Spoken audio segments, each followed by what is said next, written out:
Wazzup! Wazzup! Wazzup! Wazzup! What's up? What's up is that we're here to tell you that That's My Boy is not that bad. That's weak, Jason.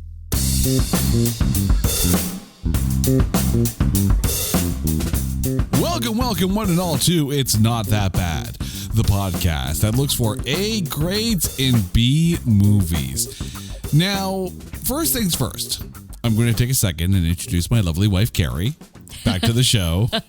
Hi. And then he's going to proceed to blame me for today's episode. Wait for it. Every now and then, Carrie pops into my office at home and says, we have to cover this movie. And I'm like, oh, I'm interested now. What are we covering? It's got Adam Sandler in it. And all of a sudden, my interest drops. But I'm game. I'm a gamer. It's all good, right?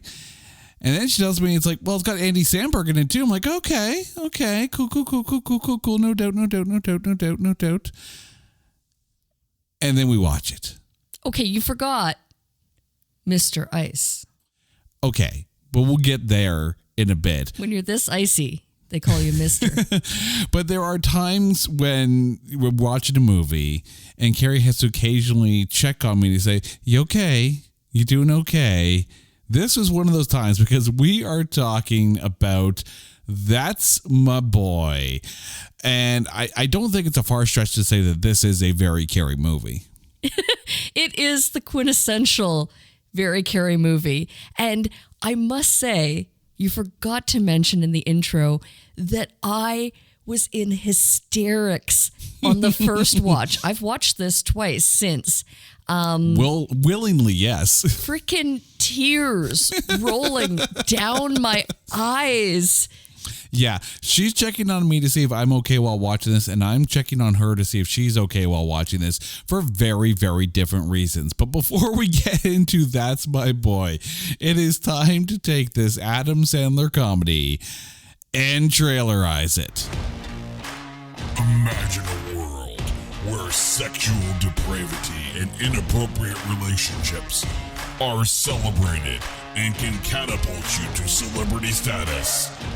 Before you say anything, no, that's not a good thing. Stop hearing that. What's wrong with you? Adam Sandler turns his favorite Pornhub category into a movie in That's My Boy. He's Donnie Burger, a teacher-banging, hard-drinking, foul-mouthed, horned-up, idiotic, stuck in the 80s masturbating product of the American cult of personality. He's trying to reconnect with his estranged son with a strange underwear fetish so he can get money and keep out of jail. With enough cameos to fill a season of The Surreal Life and a complete smashing of the cinema's moral compass, it's That's My Boy. Starring the 2023 Mark Twain Prize for American Humor winner, Adam Sandler. Whoa. The did that just say? That's gotta be a typo. He won that award? I don't even know what funny is anymore. His comedy passed me by. All that I thought I knew is now a lie. What is funny? Are we the joke now? Are the gods laughing with us or at us? Is next year's prize winner a whoopee cushion? What would Mark Twain say? The curtain falls. The clown has laughed his last laugh. That's My Boy. Rated R for Rest in Peace comedy. Would you like a Snickers bar? You are one step away from get off my lawn. Holy shit.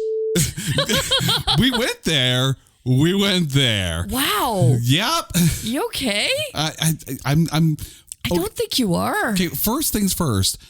And I don't mean this as any disrespect, but how the did Adam Sandler win the Mark Twain Prize for American Humor? Really? Did we run out of comedians? Do we need to buy some more? Can we get those at Amazon? Oy. But let's get into That's My Boy. This film stars Adam Sandler, Andy Samberg, Leighton Meester, Susan Sarandon, Eva Amuri, Vanilla Ice, Vanilla Ice, Milo Ventimiglia, Will Forte, Rachel Dratch, James Caan, Tony Orlando, and this is actually the final film of Peggy Stewart, who passed away in 2019. She played the grandmother in this. The film was directed by Sean Anders, who went on to then direct Spirited, Instant Family, and the Daddy's Home movies. It was written by David Casp. This is the only movie he has ever written. Now, he was the creator and writer of Happy Endings, but no, this is the only movie he has ever written. Now, the funny thing is, apparently, this film made the 2009 Blacklist. The Blacklist is basically a list of scripts that are the quote-unquote most liked unmade scripts of the year. So somehow someone looked at this script and said, oh, this is great. I can't believe it wasn't made. We should put this on the Blacklist. This script. You're looking at me like, wow. But it gets worse. It gets so much worse. The film was originally apparently rated NC-17, but then they were able to change a few things and get it down to an R rating. Now, the accolades for this. Sean Anders, the director, won the Hall of Shame at the 2013 Alliance of Women Film Journalists Award. It was named the worst film at the 2013 Oklahoma Film Critics Awards and at the 33rd Razzies. All right, here's the rundown here. It was nominated for Worst Picture. It lost to Twilight Breaking Dawn Part 2. Sandler won for Worst Actor. Worst Supporting Actor nominated were Nick Swartzen and Vanilla Ice. Oh, come on. They lost to Taylor Lautner in Twilight Breaking Dawn Part 2. Adam Sandler and either Leighton Meester, Andy Samberg, or Susan Sarandon were nominated for Worst Screen Couple. They lost to Mackenzie Foy and Taylor Lautner from Breaking Dawn Part 2. Sean Anders was nominated for Worst Director. He lost to Bill Condon for Twilight Breaking Dawn Part 2. The film was nominated for Worst Ensemble. That lost to Twilight Breaking Dawn Part 2. I'm seeing a theme here. But it did win for Worst Screenplay.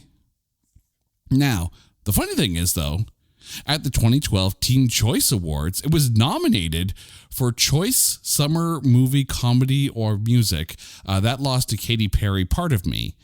Adam Sandler was nominated for Choice Summer Movie Actor. He lost to Chris Hemsworth for The Avengers and Snow White and the Huntsman. And Leighton Meester was nominated for Choice Summer Movie Actress. She lost to Kristen Stewart for Snow White and the Huntsman. Now, do you want to know how bad this film is? And I know you like this film. I loved it. And we are going to actually say good things about this film, but we need to put all of this out on Front Street because, okay. There's a Wikipedia page. List of films considered the worst. This film is on that list. No. Yes. Along with movies like Movie 43. Yeah. Okay. I have to find that wiki page because don't worry, it's there. That would be probably a list of my top 10 favorite movies. Are you okay? Are you okay? Just great. Thanks. This film had a budget of $70 million according to IMDb. Domestically, it grossed $36 million, and worldwide, it only grossed $57 million. So it is actually a money loser. And with all due respect, it's one of the few films from Adam Sandler that did not make its money back. Adam Sandler does have his dedicated following. I do appreciate that. His brand of humor clearly was good enough to win him the Mark Twain Award. I'm still not over that, but whatever. However, when it debuted on the June 15th weekend in 2012, it debuted at number 4. In the number one spot for its second week was Madagascar 3, Europe's Most Wanted. But also debuting at number 3, so one step above, was Rock of Ages. And I know that movie qualifies as well. So that weekend could come back to haunt us again. But the critics. You're probably going to guess what the critics are rating this. But I'm first going to tell you the Metacritic score. It has a Metascore of 31. And the audience score is 51%. But the tomatometer, 20%. That's actually higher than I thought. Okay, I'm glad you said it, because I was thinking the same thing. I thought we'd be looking at like a 10. Or worse. Or worse. But yeah, for some reason, like 20%, but yet it's still listed on Wikipedia as one of the worst films ever. And I understand why, and we'll get to that in a little bit. But let's get to the breakdown of this and actually find the good things to say about this. You know, we torn it down. Now it's time to bring it up. And we have to start at the top with Donnie Burger himself, Adam Sandler. I'm going to let you start. Because I have things to say, but I'm going to let you start. Okay, well, let's start out on a positive note then. You know what? I think, you know, there's that drinking game, or that theory of if you could sit down at a dinner table with 10 actors or anybody, right? Adam Sandler would be definitely invited to the table. I would love... Please let me know when that is. I will make sure I am scarce that night. I'm busy washing my hair. My hair. My hair. No, you know what? I would absolutely love to meet Adam Sandler. And just, I have a feeling that he would just be the funniest person, because the roles that he plays are just so incredibly like overly over the top out there, right? But to be able to do that, to kind of disconnect from the real Adam Sandler, to play any one of these characters, whether it be Little Nicky or Donnie Burger, you know what? It would just be so incredibly, like, I would love to sit and pick his brain about, like, how did you come up with this character, and like what, like how did you make him just so incredibly inappropriate? But you know what, but yet still maintain to make him charming. And you know what, I say that because I know that in the movie, right, no matter which character he met and interacted with, he could win over a room, any room. And it was, you know what? It's definitely a talent. It's a pretty cool, it's a pretty cool talent that he has. Okay, so let me clarify my standpoint on this, okay? I don't dislike Adam Sandler because I think that he has built a very good business for himself. He clearly understands what his audience likes. I think Adam Sandler is a very smart individual, like a very savvy business person. Like he caters to his audience. He gives them exactly what they want, right? It's, you know, that's to be commended. And he has worked for everything that he has gotten. So this is not against Adam Sandler, the person. I think what it is, and we talked about this with Little Nicky, right? Most of Adam Sandler's characters are losers with a heart of gold. That's okay. But it's almost like it's almost like Saturday Night Live rules, where they'll find one little quirk or one little thing that's funny in a 2 to 3 minute sketch, but once it's stretched out to 90 plus minutes, it gets a little annoying.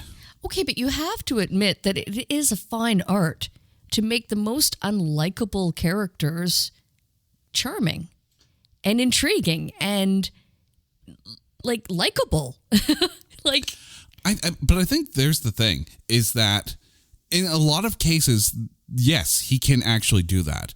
If you go back and listen to our Ridiculous 6 episode, I give him full credit. Like, that movie probably shouldn't have been made. It's so wrong, but yet his character in that is actually quite good. I fully appreciated him in that role. Movies like The Wedding Singer, again, full credit where credit is due. He did very well.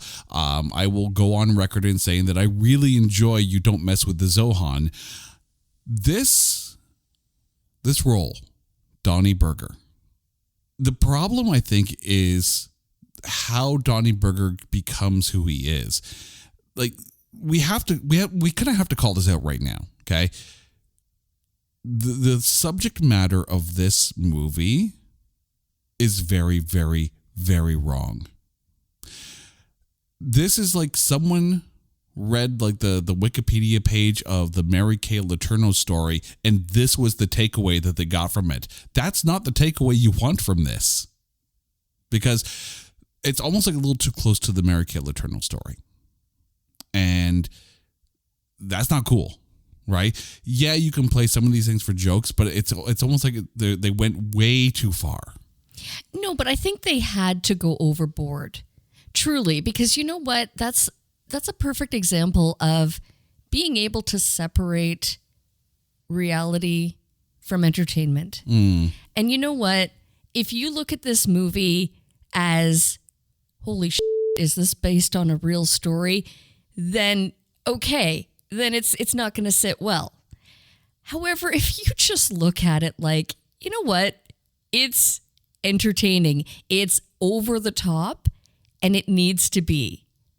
And you know what? It's damn funny. Like, how he got there, how he became who he is.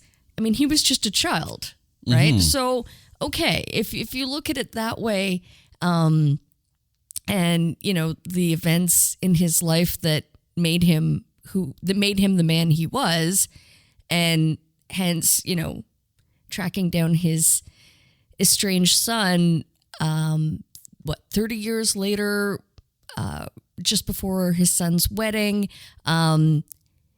his motives. Yeah, you could look at it like, wow, that's a really bad person. That's a really bad movie. It's bad. Everything's bad. But you know what? Again, it's a movie. It's entertainment. It's meant to be, put your brain on vacation, put any sense of reality and any moral code aside for 2 hours and just laugh. And if you look at it that way, then yes, it's a great movie.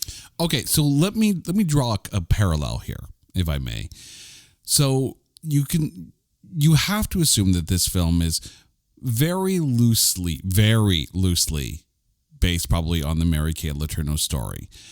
Obviously, a very almost headline approach to it, like the Coles Notes version. Like, okay, this happened, let's base it, and then throw in a bunch of Adam Sandler isms and a lot of comedy to it. Back on the last Grading on a Curve, we talked about Blonde, which of course was based on a book that was pseudo, not really, sort of based on reality of Marilyn Monroe. Not really in reality, but just very, very loosely based. So you really did not like Blonde, yet you really liked this. Is it the comedy that saves this film?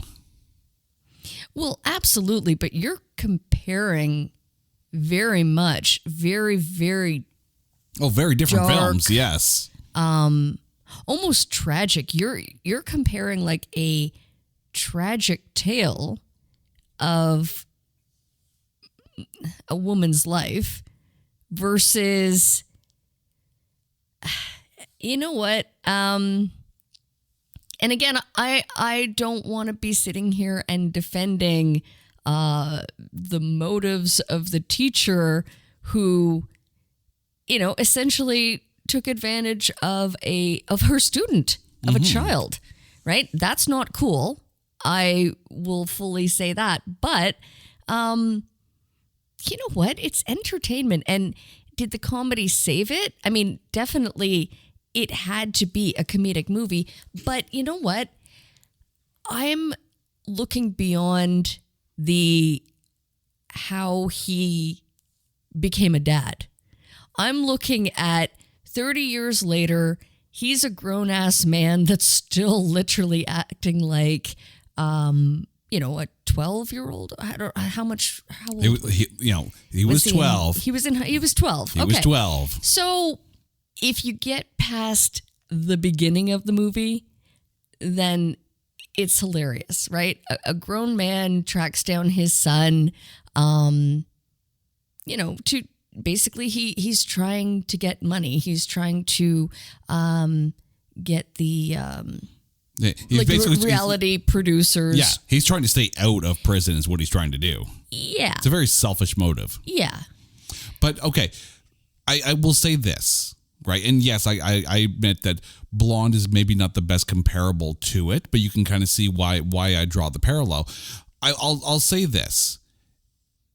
If you didn't know that something like this actually happened in real life, then this is just a funny Adam Sandler movie with a goofy character, whether you like his comedy or not. But, and even if you just sit there and said, okay, maybe it's based on the Van Halen Hot for Teacher song and video. Okay, I can get with that. But yeah, and I think you have to look at it that way. It's like, you know what? Fictional characters, yet some still very, and we're going to get to this a little bit later. There's some almost taboo subjects that are going on in here that are played for comedy. But we'll get to that. Yeah. Oh, yeah. It actually, it gets worse. Teacher student thing was really just the icing on the cake. Right. But let's talk about Donnie's son, Todd, or his real name, Han Solo Burger, is played by Andy Samberg. Okay. So this is where I get to start talking good things here.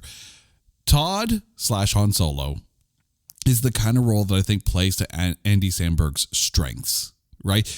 You take a look at him on Brooklyn Nine-Nine as Jake Peralta. And even though Peralta is a bit of a goof, there's a straight up heart of gold in Peralta. The thing is, Todd is a really good guy. And he has his coping mechanisms, obviously because of his upbringing. But everything Todd does is for the betterment of his life. He's trying his best, and you understand why Todd, went estranged from his father. But how was Andy Samberg for you? He was, you know what? He was absolutely perfect, and I could not picture any other actor in that role. You're right that Andy Samberg just has that way about him that he can pull off absolute goofy, and yet you still take him seriously because he's just such a force, right? He's just so it's so hard to explain it or to find the right words, but he can play it serious and then completely turn and be the funniest, drop the funniest line. He makes his characters much more three-dimensional than just a one-note joke, right? Andy Samberg is a phenomenal actor, as far as comedy goes, because it's not just, the goofball. It's not just a one-note joke played for 90 minutes or however long the show is. He is really good at, and in this case, basically being the straight person to all the insanity around him.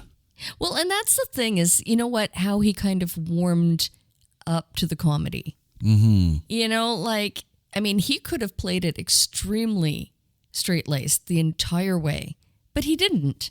No. There was that scene at the bachelor party where, he really connected with his father, I think because he was able to let go of the persona. And I think a lot of the persona was for, the benefit of his soon-to-be wife. Yeah. Well, it's also him trying to change his life for the better. Todd is a much more nuanced character than I think this film actually deserves. like that's a kudos to Andy Samberg here. But let's move on to his fiance, Leighton Meester, who played Jamie. How was she for you? I mean, she was great.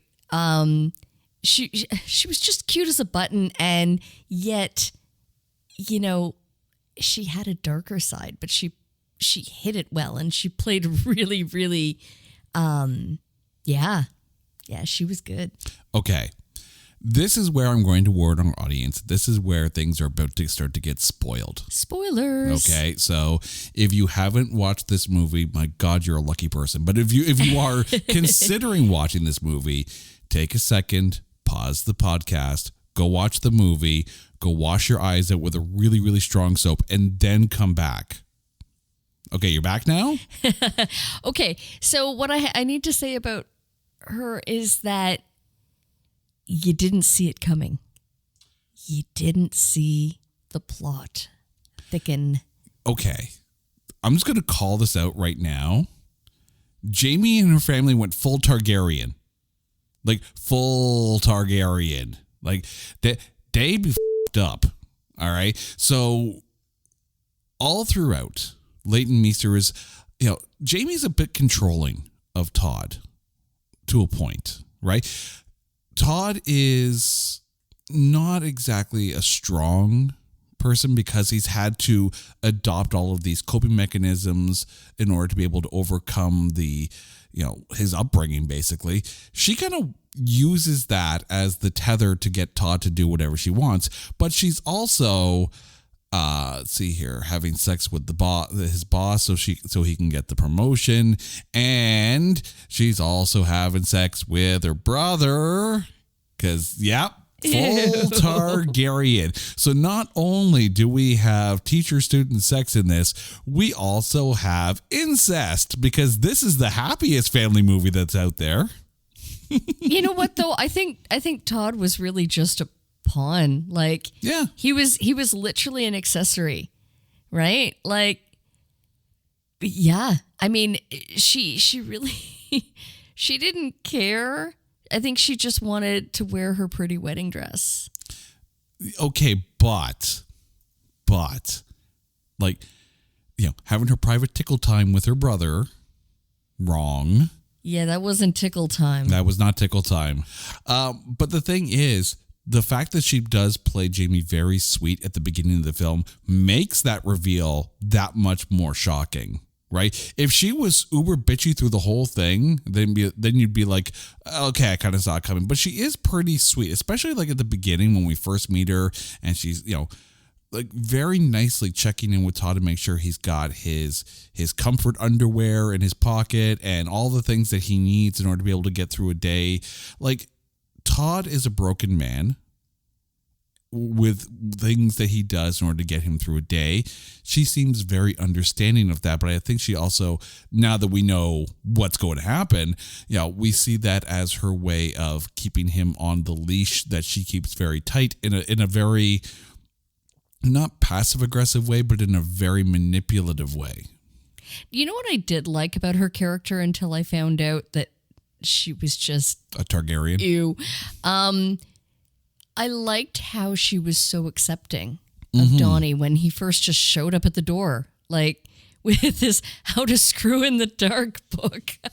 Which, for the record, which is hilarious. If you got me that How to Screw in the Dark book, I would laugh my ass off. That was actually really, really funny. I appreciated that. I loved the reaction of Grandma when she opened that. Right?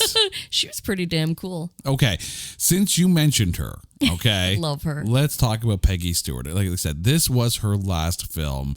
Okay. How was Peggy Stewart for you? Oh, I can't say enough. Big love. Like, she was so, oh my God, she was so funny. Everything from falling asleep at the table to, that's weak, Todd. She just had the best lines. She was so knowing, you know, like, and yet just played it so sweetly. Like the perfect quintessential grandmother. Oh, I just loved her. Grandma Dolores in this film is what happens if HBO redoes The Golden Girls. in a very, very Yes. wrong way.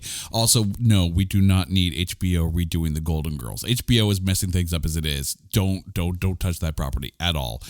She was really sweet. Like, it's the Estelle Getty factor, right? Estelle Getty in her career was able to get some of the best laughs no matter what she was in.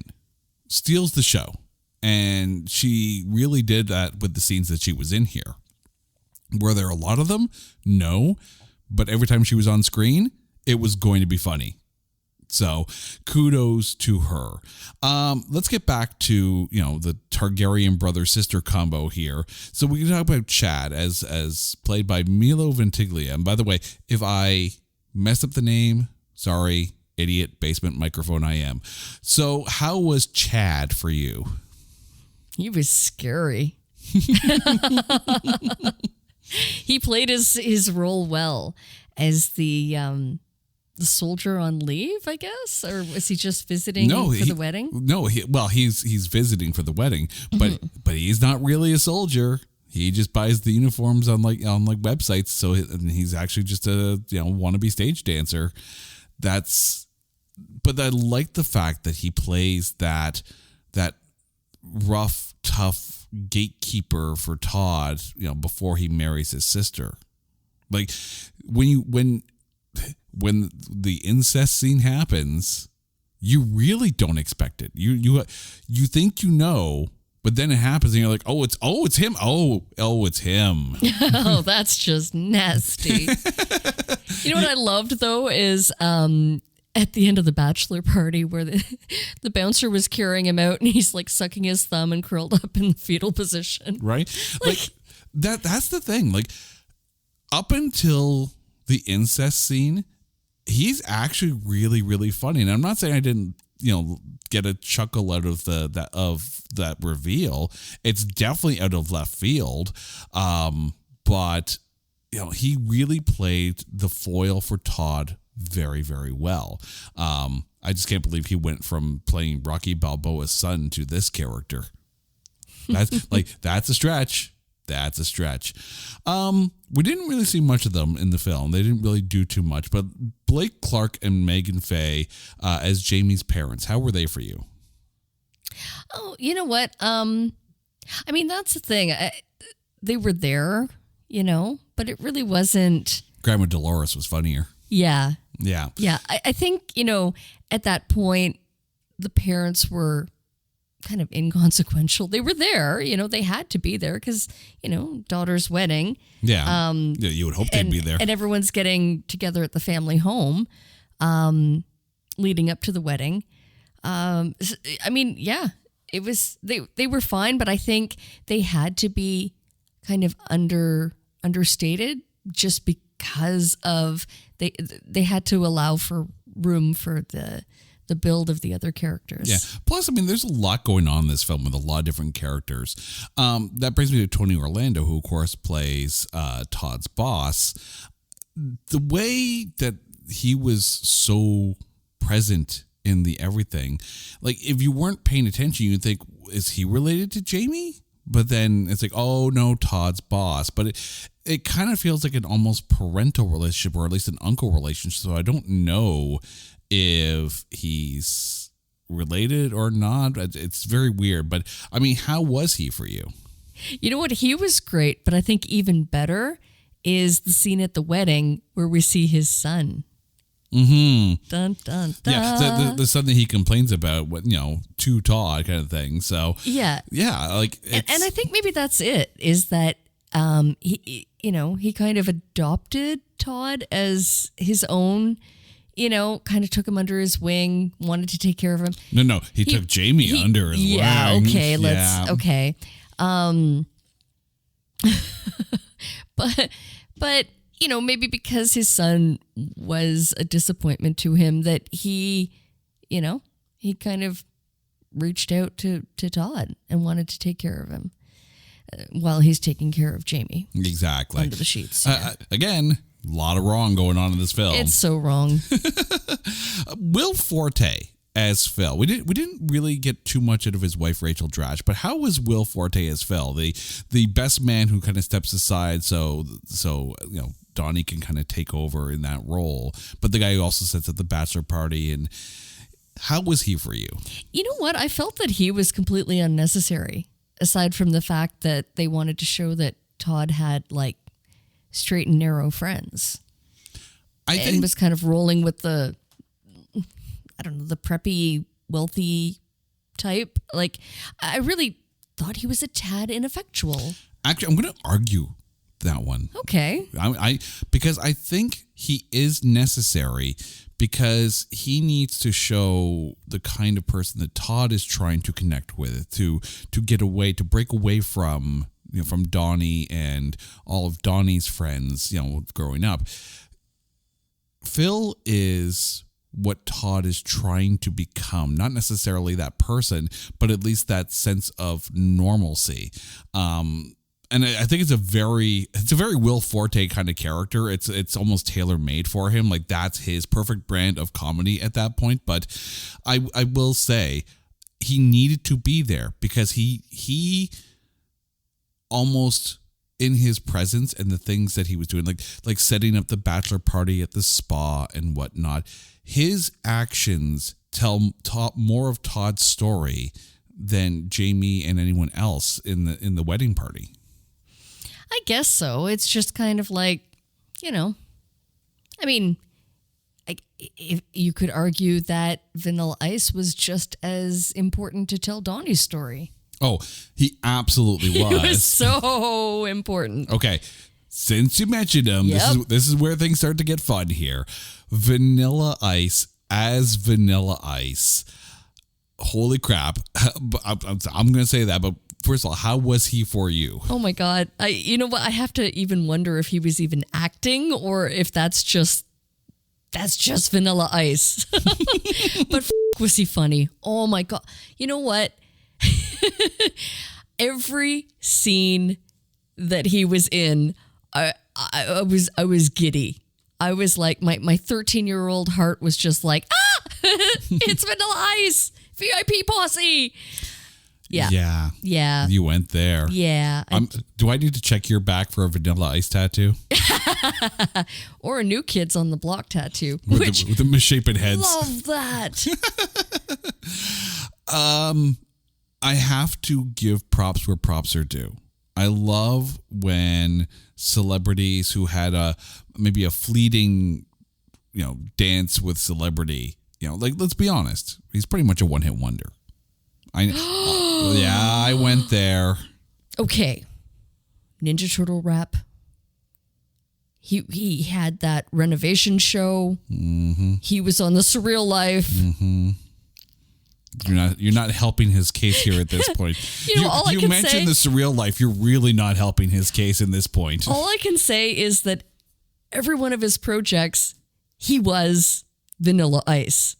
Vanilla Ice as, Vanilla Ice in. Like, I don't think he was acting in this movie. He was just Vanilla Ice. And I love when Donnie showed up to his house. He's like, you still got that 5.0? Yeah. Oh my God. That scene, every scene thereafter, I was in hysterics. I had tears rolling down my eyes. Okay, but if I take a look at your computer and your Amazon search history and I see Vanilla Ice lawn sprinkler, we got problems here. Does that exist? I hope not. And if Vanilla Ice hears this right now, please don't make that. I'm a water fountain. No one wants that. Oh my God, I love it. But no, I truly do love when actors and celebrities don't take themselves seriously at all. Like, they have fun with the persona, right? I mean, let's be honest. One of the best Nick Cage films of recent memory is The Unbearable Weight of Massive Talent. Why? Because he played the persona for the laughs, and it was perfect. It was a great film. Here, Vanilla Ice is playing Vanilla Ice, but like the almost the uber, the parody of the celebrity that he is, right? But more to the point, the parody of the celebrity that he was in the day. like, this is funny. And he played it so well, but not over the top, right? He played it very straight, which I think even made it funnier. And that's the thing, is like, it wasn't over the top. It could have been way overdone, but no, it was subtle enough. Like the scene at the wedding. He may have had like 2 lines. That's all he needed. But he stole the show. I mean, aside from the big reveal and, you know, the end scene it's incredible. But Vanilla Ice made the scene when he walked out with 2 middle fingers up. Oh my God. I loved it. Okay. It was so funny. Another cameo in this one is James Caan as Father McNally, the former fighter turned priest who decides to give Andy Samberg a relapse of his boxing days. But how was James Caan for you? Oh my God, I loved him. I loved the turnaround too, where he was totally like on Todd's side. Yeah, well, I mean, he doesn't want Todd to marry into like discount Targaryens here. But I think he's the kind of actor that is gruff enough to pull that off, yet funny enough to also pull it off as well. Like you have to be funny to be able to pull that off in a very subtle way, and it was very subtle. Like you couldn't put Al Pacino in that role because he'd be like, "How you doing, Todd?" Yeah, I have to say, the first time I saw the movie, I think I stepped out of the room, and the scene in the church where they were talking, I had stepped away and then walked back in, and they were fighting, and I was like, "What the hell happened here? Why is the priest taking Todd outside and kicking?" We now come to the object of affection for Donnie Berger, Mrs. Mary McGarrigle. Initially played by Eva Amuri, and then later on played by Susan Sarandon. Now, I don't know, I'm going to ask you before I drop this here, how much research did you do into this film before we recorded this? Like 0. I watched the movie twice. Okay, so this may come as a shock to you, but Eva Amuri is the daughter of Susan Sarandon. Really? So yes, she played the younger version of her mother in this film. Oh my God. I mean, I can see that. Like, as soon as Susan Sarandon walked through the prison, right, flicking her hair and stopped for water, it was like the perfect reenactment. And I thought, my God, they do look similar. Yeah. I'm like, what an excellent casting choice. But I did not know that. But what an excellent casting choice, because yes, I learned something today. Because Eva Amuri is actually the younger version of Susan Sarandon.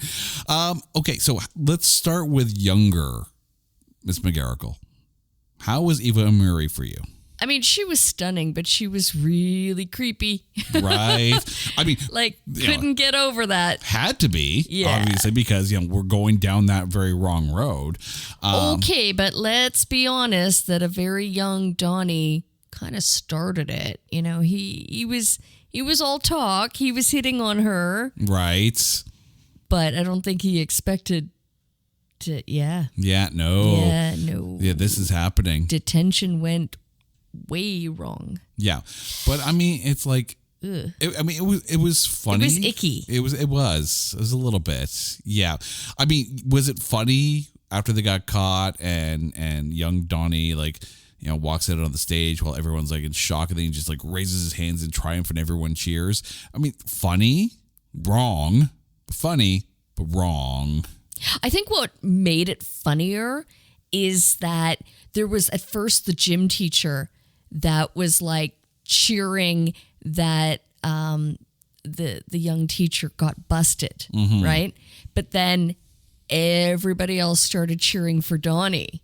Yeah. And even like the teachers were cheering for Donnie. He literally became a local celebrity. Yeah. For very, very wrong reasons. And you know what? And again, if that shaped the character of Donnie Berger, I mean, he was just a child, right?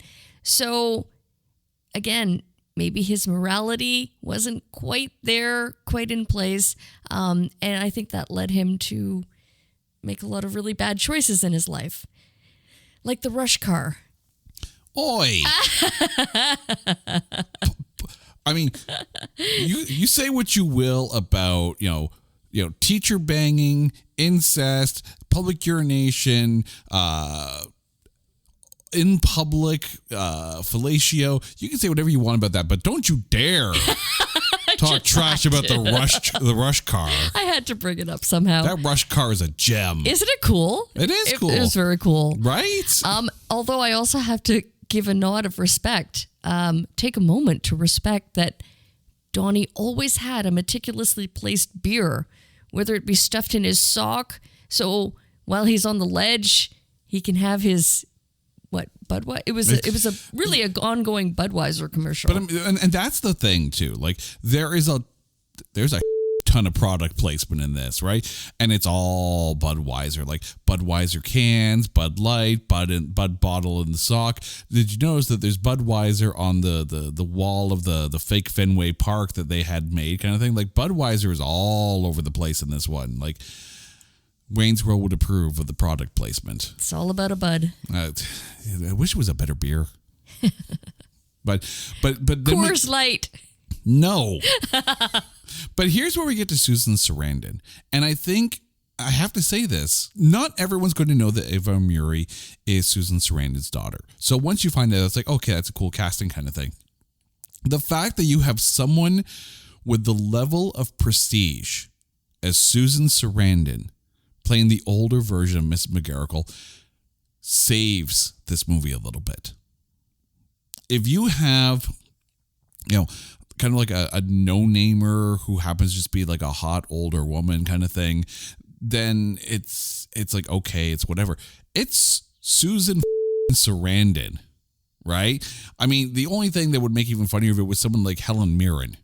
Like someone of that level of stature. And Susan Sarandon is definitely up there. You put someone of that prestige level of filmography in a funny role like this, and it makes it funnier. Like the minute she walked out, I'm sure you were sitting there going, oh, it's Susan Sarandon. That's exactly it. Yeah. Right? Yeah. It makes the moment funnier. It makes it takes away from the wrongness of the scenario by putting the laugh on the prestige cast. It's like anytime Tim Robbins, her husband, shows up to in any of those roles, right? Like in Anchorman, right? Like you have a prestige actor come in and play in a dirty sandbox. This was kind of what this is. Well, I think that was exactly what movie 43 was. I mean, we spoke about that where it was like... Yeah, you have Hugh Jackman with a testicle neck. Yeah. You have Hugh Jackman with a testicle neck. It's Hugh freaking Jackman with a testicle neck. You got a little thing on that. Yeah. Right? Yeah. Prestige actors having fun. You had was it Gerard Butler as the gnome, or as the leprechaun? Mm-hmm. Yeah, like again, like serious actors who take on big serious roles playing in the dirty sandbox. I appreciate that. And Susan Sarandon, timeless, really timeless. Like she's awesome in this. Before we get to our MVPs, though. Can I wait before we move on? Can I just say though that I loved how Susan Sarandon played it. That she never changed. She didn't grow up. She didn't become an adult. Nope. She was still as horny. I was going to say dirty. She was still as dirty. Dirty. Yeah. Dirty with a U. Dirty. Yeah, she was dirty. And it was so funny. Okay, it has come time. But before we get to our MVPs, Twitter has spoken on this one here. At MartinZRA chimed in with absolutely the best. Donnie frickin' Burger and Vanilla Ice is in it. What more do you need? And then, of course, our good friend Tim McCarthy from the 20 Tim Mints podcast chimed in with top 5 Adam Sandler movie for me. But so before we get to the MVP, I'm going to ask you, Carrie, is That's My Boy a top 5 Adam Sandler movie for you? Without a doubt, it's in my top 3. Top 3. Okay, so it's got to go little... Are you okay? Little Nicky and The Wedding Singer. And then this. That's my boy. My boy, Adam Sandler. See, I'll agree with you on The Wedding Singer. I think that movie is definitely up there. And I have to put You Don't Mess with the Zohan up there as well. I don't know if this is a top 5 for me. It's definitely not a top 3. I don't think it's a top 5 for me. I don't even know if it's a top 10. I will say that at 20% for a tomatometer, I think it could have gone up because while it based itself on a very wrong concept, it only really used that concept to set up the dynamic between Todd and his father. It wasn't 90 minutes of teacher banging jokes. No, and that's the thing is, thank God they moved on. I mean, and 30 years later, really. Right. I do have to say though that I had forgotten about Airheads, even though I'm going to put a disclaimer on that, or an asterisk, that Airheads isn't an Adam Sandler movie. He just happens to be in it. More of, Brendan Fraser, more of like the ensemble. Yeah. See, I look at Airheads as more of a Brendan Fraser, Steve Buscemi film as opposed to an Adam Sandler film. He just happens to be there. That would be like saying Conehead's in an Adam Sandler film, but he's in it for like maybe 5 minutes. No, that's a Dan Aykroyd film. Is he in Coneheads? He is in Coneheads. Very, very briefly. It's I need a small to rewatch. Cameo, right? I don't remember that at all. Yeah. Like I said, it's not top 5 for me, but I think it is better than 20% because, like I said, as wrong as the concept is, it didn't sit on that humor for the 90 minutes. It found other wrong things to poke fun of, right? but it is the journey of Todd, really, as opposed to Donnie Berger.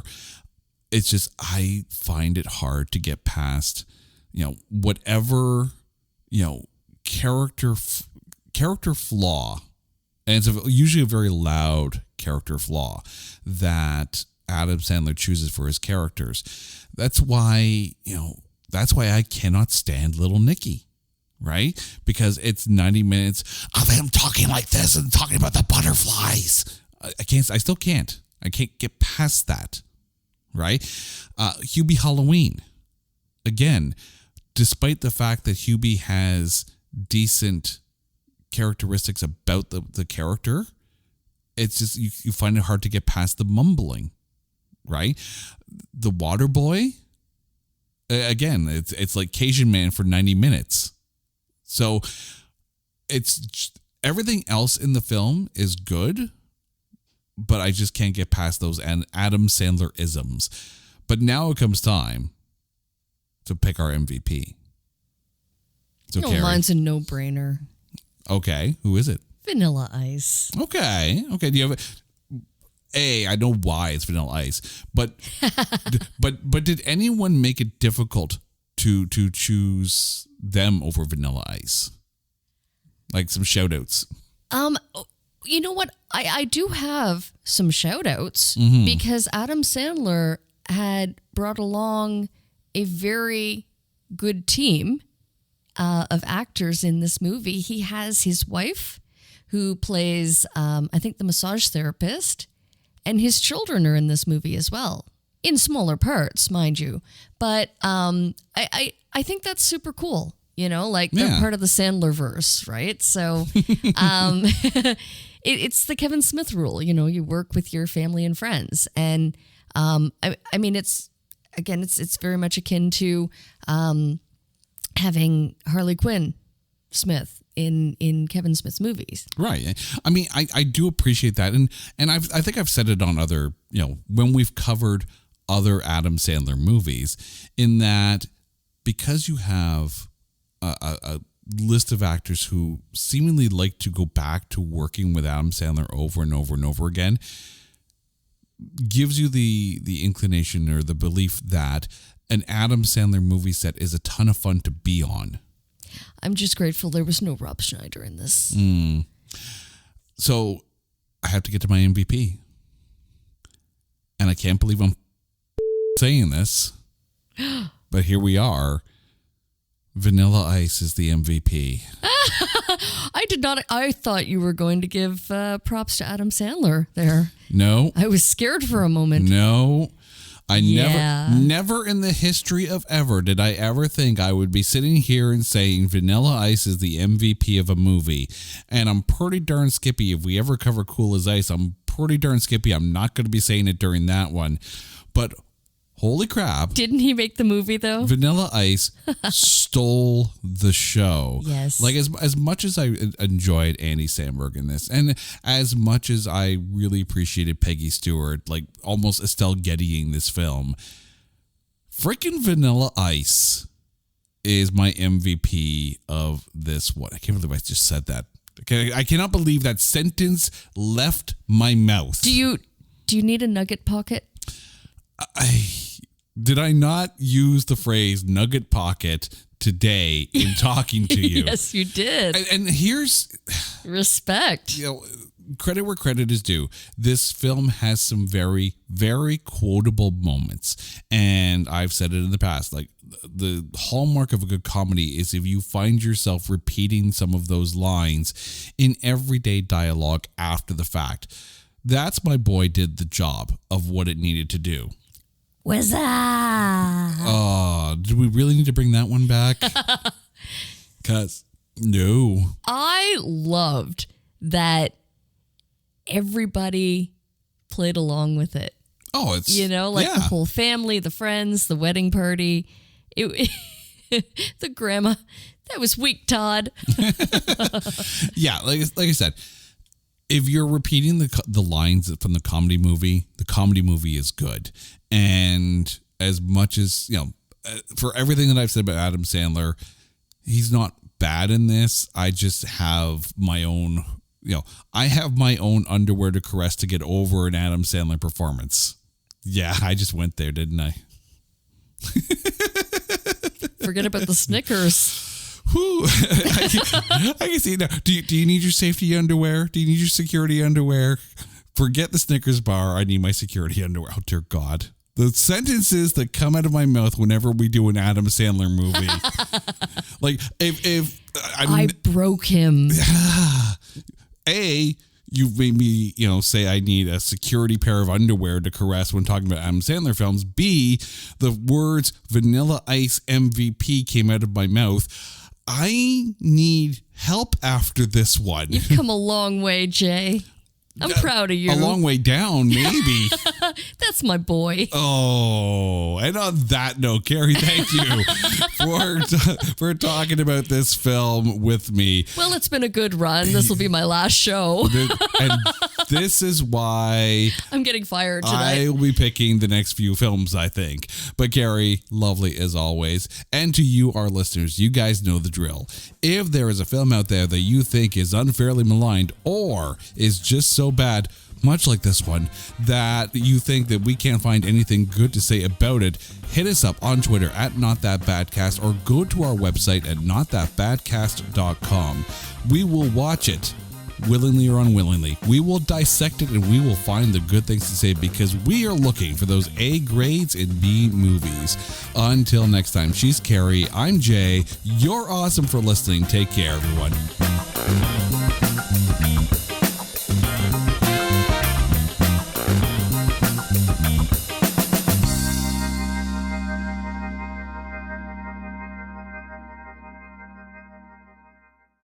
Hey folks, Stefan Shirazi and Renee Richardson here from the Metallica Report. And we are proud members of the Pantheon podcast family, where the best of music and podcasts unite. We've got something pretty cool for you. We're giving away an exclusive Metallica merch package worth over $250. That's a whole lot of Scary Guys, skulls, M72, and other sought-after Metallica swag. And we've made it easy for you to win. Follow and share the Metallica Report, and you're in the game. Go to pantheonpodcast.com/Metallica, enter your email, and hit that button to be entered to win. And just like that, you're eligible for our monthly exclusive Metallica merch package. And guess what, rockers? You can enter every month, so just do it. And while we love our global brothers and sisters, the lawyers won't let us ship outside the U.S.